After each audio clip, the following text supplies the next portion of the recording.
ତାକୁ ବି କାମୁଡ଼ି ଖାଇଦେଉଛି। ଫଟୋ ଉଠେଇ ଚାଲିଛି ମୋର ଗୋଟେ ହେଲେ ଫଟୋ ଉଠାଉନି। ସ୍ୱାଗତ କରୁଛି ଆଉ ଗୋଟେ ଭଲ ଭାବରେ। ଆମେ ଏବେ ଯାଉଛୁ ପାଖରେ ଥିବା ଗୋଟେ ମନ୍ଦିର,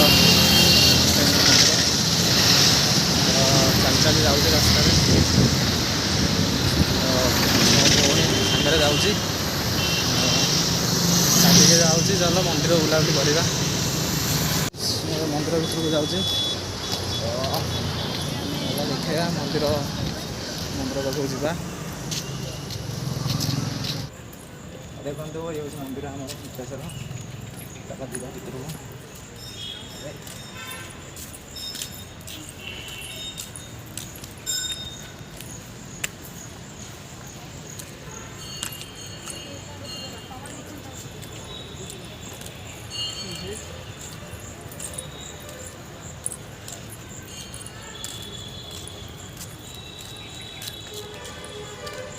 ମୋର ହିରୋଇନ୍ ଫଟୋ ଉଠାଇବାରେ ବ୍ୟସ୍ତ, ଆଉ ଫଟୋ ଉଠାଇ ଚାଲିଛି। ମୋର ଗୋଟେ ହେଲେ ଫଟୋ ଉଠାଉନି। ଆଉ ଦେଖୁନ ଭଲ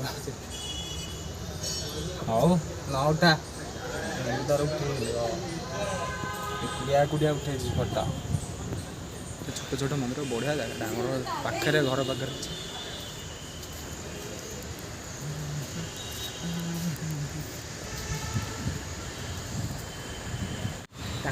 ତାକୁ ବି କାମୁଡ଼ି ଖାଇଦେଉଛି।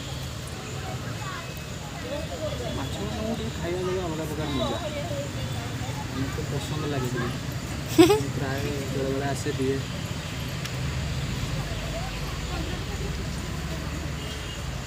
ଏଇଠିକି ଆସ